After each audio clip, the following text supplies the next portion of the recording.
Hello. So this talk is about how to convince your left brain to follow the open source path that your right brain desires.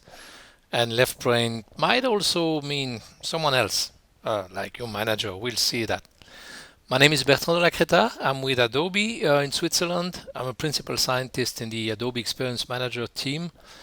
And I'm also very much involved in open source. I've been on the board of directors of the Apache Software Foundation for a number of years and quite active in several projects and at the foundation level.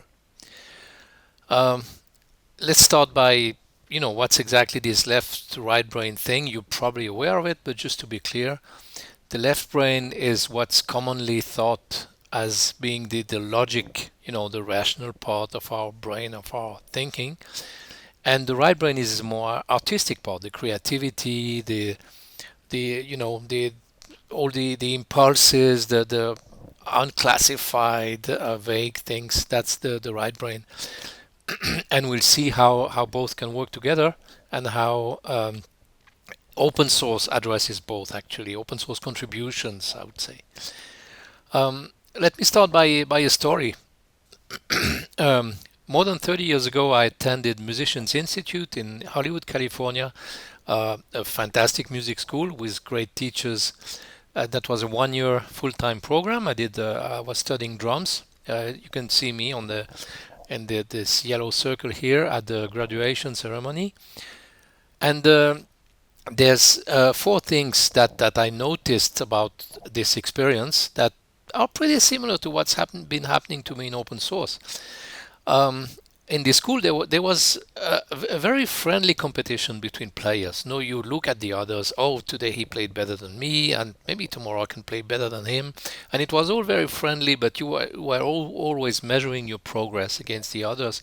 And it was very good incentive to get better and try to do your best.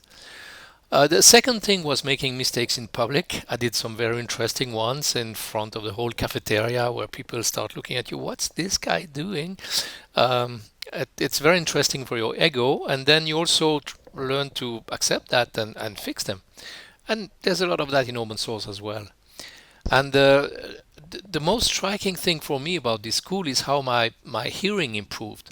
I would listen to things that I recorded before school when I finished the school, and the mistakes would jump in my face, and before I might not even have heard them. And just by listening to great players for one year, my musical hearing improved immensely. And that's an interesting also parallel with open source. And this also gave me an opportunity to travel the world, move to California, have a baby there. It was a very interesting experience and where you learn a lot. And we'll see that there's a number of parallels between that and my experience in open source. Coming back to the brain thing, my right brain wants autonomy, mastery, and purpose. Really, I want to be able to decide what I want to do and must do things that I master, that I'm comfortable doing, and for a purpose. I think that's pretty common aspirations. It's not, there's a great book about that. It's not from me, but I think that matches my way of thinking about that. The left brain wants food, clothing, shelter, a few extras maybe, but that's the basic thing. It's the rational aspects of the thing. And can we demonstrate benefits to both sides from open source contributions? I think we can. And we'll see, I'm thinking about my own left-right brain, but if you're in an organization, like a company, an organization also has a right brain side, more creative, and the left brain side, what we sometimes call the bean counters, or the money aspects of the company. You need to make a living as a company. You cannot just do only fun stuff. So the left-right brain analogy, I think, applies pretty well to companies or organizations. And I think, yes, we can demonstrate benefits to both sides of this brain, either the human brain or the corporate brain. The first thing that I think happens when you contribute to open source projects, it fosters better programmers. I've been contributing to open source since the early 2000s, so almost 20 years now, and I think I've become a better programmer through that. And really, I didn't take any formal courses or very few. I learned by osmosis, by seeing what others are doing, seeing great code, reading code that they've been writing, learning in discussions, when you discuss how you're going to solve an issue in an open source project, and that's been immensely beneficial for me, and I think it can work for others as well. There's several reasons to that. The first is that when you contribute to open source, it's often pretty serious or critical projects. I'm taking the example of the Apache Software Foundation, which is the organization that I know best in this space, which has about 300 projects today. Many of those are industry changing or critical. If I could mention Hadoop, for example, or Lucene, or Spark, or the HTTP web server, which powers a large part of the internet. All of these projects are industry standards. They're critical. They're very important. And contributing to that means you need to do a good job. Plus, it's in public. Your contributions are visible by everybody, so you want them to be good. And I think this fosters, the quality of the code. And also, there's the same kind of friendly competition that I saw at my music school, where you're competing against others to write good code, not to be better than them, but to do a great job overall. To make sure the project is in really good shape. And by seeing all these contributions fly by with different styles, with different techniques, you learn a lot. And if you do mistakes in public, if you're in a healthy community, they will help you fix them. Or they will say, this code could be better. Here's how you could improve them, and then you learn to improve it, and you become better. So yes, I think definitely contributing to open source makes you a better programmer. You are exposed to high quality code. You refine it collaboratively with others who might have different ideas, different techniques, and often you're exposed to above average programmers. There's a lot of excellent people, CTO level folks, or people who have been doing the complex things for many years. So I think that's really a plus as well. And also, I think it makes you happier because you get great results. You can see the impact of what you're doing, and that's the purpose part of the autonomy, mastery, and purpose. So yes, I think definitely contributing to open source makes people better programmers. I think it also makes people better communicators. When you work in an open source project, it's a multicultural environment, it's remote, it's distributed, people are different time zones, different bosses, different cultures, different mother tongues. There's a lot of diversity, which makes it harder to communicate and collaborate. And especially the asynchronous collaboration techniques used in open source projects are extremely useful and an extremely valuable skill to learn for a programmer. In today's distributed work environments, that's something that you need to have. Many companies today are working in a distributed way, and you learn to express your problems clearly and work in small manageable units. You have to break down the problems in things that you can explain to the community and that someone can understand or validate and work with you on it. So that's very useful skills to learn, these asynchronous collaboration techniques, which are widespread and which have been in large part invented in open source projects, I think. I have another talk about that which goes into more detail. I have a link at the end of this presentation if you're interested.